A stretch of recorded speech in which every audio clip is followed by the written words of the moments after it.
नाज़रीन इकराम 2024 में ईरान और इसराइल के दरमियान जारी बहरान ने मशरिक़ वुस्ता और आलमी सियासत में हलचल मचा रखी है। इस बहरान के पीछे क्या वजूहात हैं? ईरान का जौहरी प्रोग्राम इसराइल के लिए क्यों खतरा बन चुका है? क्या इस तनाज़े के पसे पर्दा इलाकाई और आलमी ताकतों का किरदार है? हिजबुल्लाह और हमास जैसे ग्रुप इस कशीदगी में कैसे शामिल है? और क्या दुनिया किसी मुमकिन आलमी जंग की तरफ बढ़ रही है? तो आइए इन तमाम हकाइक पर रोशनी डालते हैं। नेशनल व्यू के साथ मैं हूँ आपका होस्ट मोहम्मद रेहान। नाज़रीन इकराम, ईरान और इसराइल के दरमियान कशीदगी की सूरत हाल 2024 में एक नए मोड़ पर पहुंच गई है। हालिया महीनों में दोनों ममालिक के दरमियान ताल्लुकात में तनाव में बेपनाह इजाफा हुआ है, जिसकी वजह से इलाके में जंगी सूरत हाल का खदशा पैदा हो गया है। ईरान ने अपने एटमी प्रोग्राम को मजीद तरक्की देने का ऐलान किया है, जिस पर इसराइल ने सख्त रद्द-ए-अमल का इजहार किया है। इसराइली हुकाम का कहना है कि वो ईरान के एटमी हथियारों की तैयारी को हर कीमत पर रोकने के लिए तैयार है। दूसरी जानब ईरान ने कहा है कि वो अपने दफा के लिए किसी भी इकदाम से दरेग नहीं करेंगे।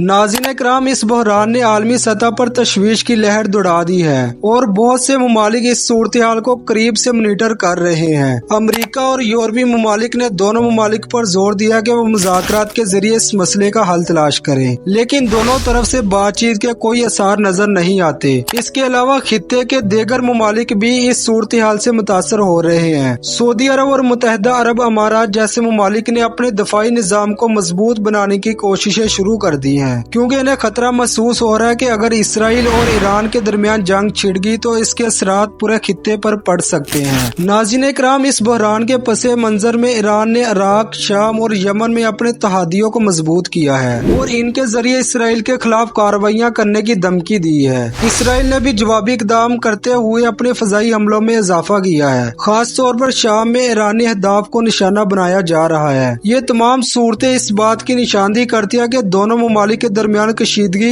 एक खतरनाक मरहले में दाखिल हो चुकी है। अगर फौरी इकदाम न किए गए तो ये एक बड़ी जंग की शक्ल इख्तियार कर सकती है। इसके अलावा इस बहरान के सियासी असरात भी हैं। इसराइली हुकूमत को दाखिली तौर पर तनकीद का सामना है, जहाँ कुछ लोग इस बात पर जोर दे रहे हैं कि जंगी इकदाम की बजाय मुज़ाकरात को तरजीह दी जाए। दूसरी जानब ईरान में भी हुकूमत को अवामी दबाव का सामना है, जहाँ लोग चाहते हैं कि हुकूमत अपने एटमी प्रोग्राम के हवाले से मजीद जिम्मेदारी का मुजाहिरा करे। नाज़रीन इकराम, आखिर में यह कहना गलत नहीं होगा कि 2024 में ईरान और इसराइल के दरमियान कशीदगी आलमी अमन के लिए एक बड़ा खतरा बन चुकी है। अगरचे दोनों ममालिक की क़यादत के दरमियान रोआबत कायम करने की कोशिशें जारी है, लेकिन ये वाज़ेह है कि सूरत हाल इंतहाई नाजुक है और एक गलत इकदाम पूरे खित्ते को अदम इस्तेहकाम की तरफ ले जा सकता है। इसलिए बैनुल अक़वामी बरादरी को इस मसले के हल के लिए फाल किरदार अदा करना होगा, वरना यह बहरान एक बड़ी जंग की शक्ल इख्तियार कर सकता है, जिसके असरात सिर्फ ईरान और इसराइल तक महदूद नहीं रहेंगे, बल्कि पूरे मशरिक़ वुस्ता अपनी लपेट में ले लेंगे।